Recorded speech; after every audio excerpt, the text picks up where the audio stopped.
That's it. Oh, okay. If you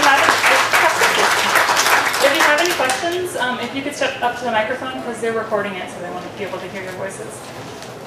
Sorry, that makes you walk.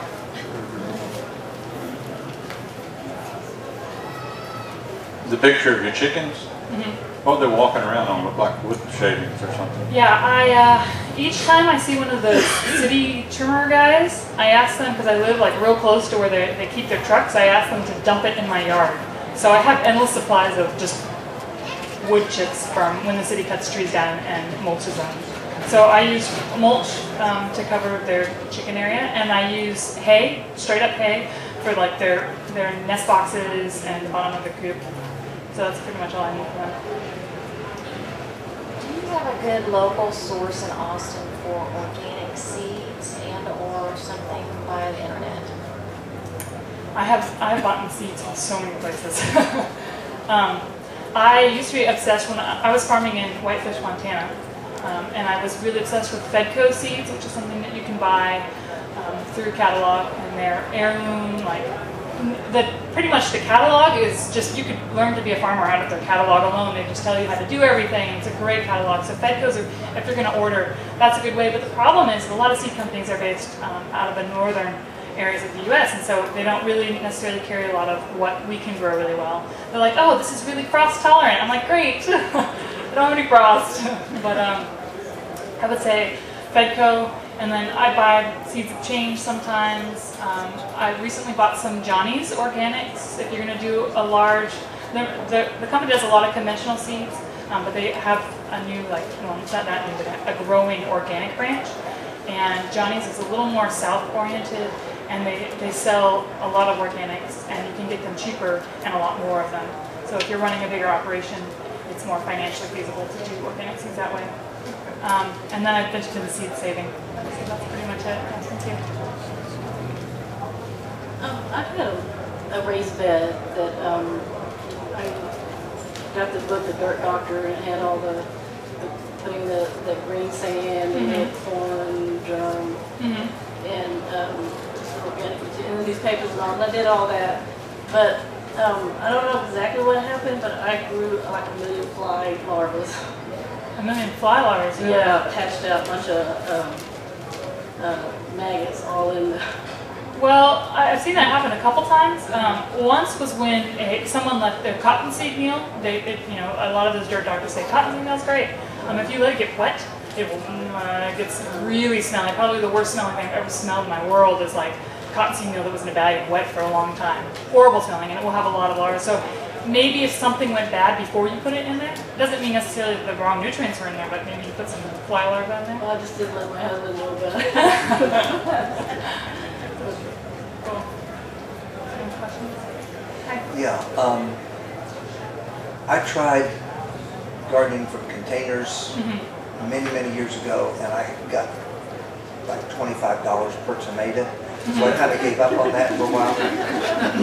But now I'm ready to try something different. My problem is I live in the city of Austin, but I'm next to the preserve. So I've got to have my containers away from feral hogs, coyotes, and rabbits and deer. Right. So I've got this wonderful place on my garage roof that I can reach easily with a ladder. And I don't think the deer will get on my roof. So I'm curious to know if I'm starting in a container, should I just buy all those different things you said and dump it in? Because the container won't be, but like maybe 18 inches wide and 5 feet long or something like that. You just buy some potting soil. I would buy the Hill Country Garden Soil Natural Garden. Not to endorse anyone here. Okay, no, I've had that before. But when I was installing vegetable gardens and the ones that I did that were raised beds, I did it solely with that. So would I have to add the green sand and all the other stuff? No, it's ready to go. Okay. Yeah. And after maybe a couple seasons, you might consider amending it a little bit. But. Where can I find out what might actually grow in that? Because it's full sun all day long, and I've got rain barrels that I'll use to water it. So I was thinking something like lettuce. So let me start with something simple that I actually get to eat it. Yeah, no, lettuce, you could do lettuce. It's lettuce, since lettuce is a little bit heat intolerant, I would recommend waiting before you do lettuce a little longer, because if you got full sun on the top of your roof, it's going to be pretty hot still. Okay. So maybe wait a little bit longer, but It'll I'd take say me a while to chard, get man, do some organized. chards and some collards and some, you could do, and yeah, you could do something like cucumbers, and now's not the time for them, but yeah.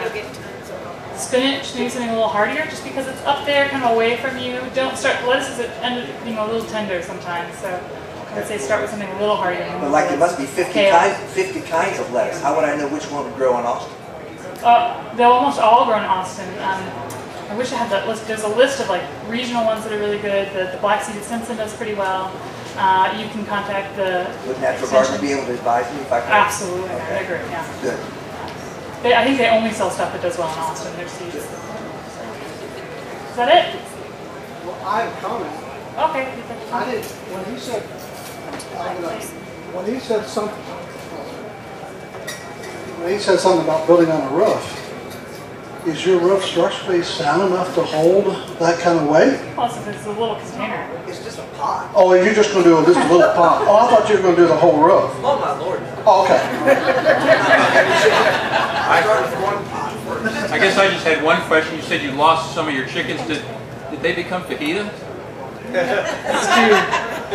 Stew. It wasn't that good. Rooster doesn't taste very good, especially the little bantam rooster, man. What was the reason? Come to the microphone. Go to the microphone. Come to the microphone. What was the reason for the chickens is the question, right? Well, the chickens provide eggs, Right. which is if you're selling, and the compost from the chickens. The manure from the chickens fits into the whole system of just having chickens around scratching, especially if you let them go free, they can scratch around in your garden. I found that they only Eat bugs. eat bugs, right? Bad bugs and good bugs. And they poop in your garden, and they're just really fun to watch. And if you have chickens, you're a happier person, you know. Things like that. Anyone else have any questions?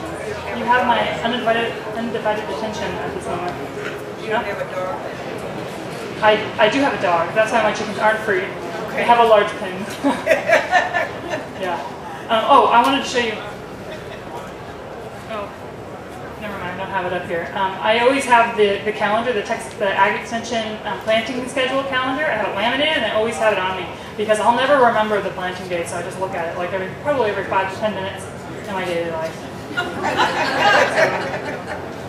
Where do you get that? You can get it online, yeah, from like, if you search planting schedule, Travis County, it comes up, and there's one for each county. So you'll be able to find it. It's awesome, and Boggy Creek, Larry from Boggy Creek actually advised them on it. So it's not just like a whole bunch of conventional growers saying when you can plant stuff. It's local and organic and urban guys saying when they can plant stuff too. And in the city, it's really important to remember in the city that it's a little bit warmer than the rural areas, so you can normally start things a little earlier and keep things going a little bit later because of the heat island effect. Because we have so many cars and so many people and so many buildings, and it's always 10 degrees cooler when you go outside of town. So remember that, because that really changes how long you can grow stuff. The question I have, and you talked about it, was that you need 8 hours of sun. Well, what if you want a garden and you don't have 8 hours of sun? Are there certain things that grow better? I mean, I've cut a few of the shrubs down, and I don't get very much production. Yeah. Because it doesn't get much sun, but is there anything you can recommend? That grows well? Yeah, maybe 6 hours a day. Well, I did a shade garden where she wanted normal vegetables, but she refused to put it in the front yard because that's where the sun was. So we just put normal vegetables in the backyard, and I found that the lettuces still did really well, even like later into the summer than lettuces normally would, because of that shade, which was really nice. And other than that, I mean, everything was tiny. You had little pieces of kale, little tiny, but you're still eating it, and it's still good. Maybe just plant a lot more. It's hard. It's really hard. You need 6 hours. Can you plant closer together in the shade? You can sure try, but anyway, they just want that sun. So you can definitely try. There's a section this big on shade gardening. I don't know why. I guess everyone likes books about shade gardening. Everyone has that question. I normally say plant herbs. And share the vegetables with your neighbor. Yeah, part of the big program. Share your veggies. Well, I just want to know. Okay, Nanny Goat Farms. You haven't mentioned anything about your goats. I don't have any goats. I have no goats. I have a goat skull. I have no goats. My childhood nickname is Nanny Goat. I don't know why. It's what my father named me. And if you look online, there's this old Sesame Street video called Nancy the Nanny Goat. It's the funniest darn thing you ever saw. And when I saw it, I was like, that's going to be my name. Nanny Goat Farms, you know? So no goats, but one day maybe a pygmy goat as a pet to bring with me around, you know? I could bring the pygmy goat.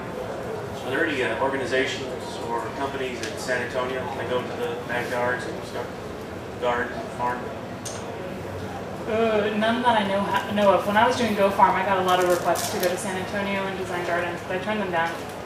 But none that I know of. No, I can't answer that question with knowledge. Sorry. Anyone else? Thank you very much.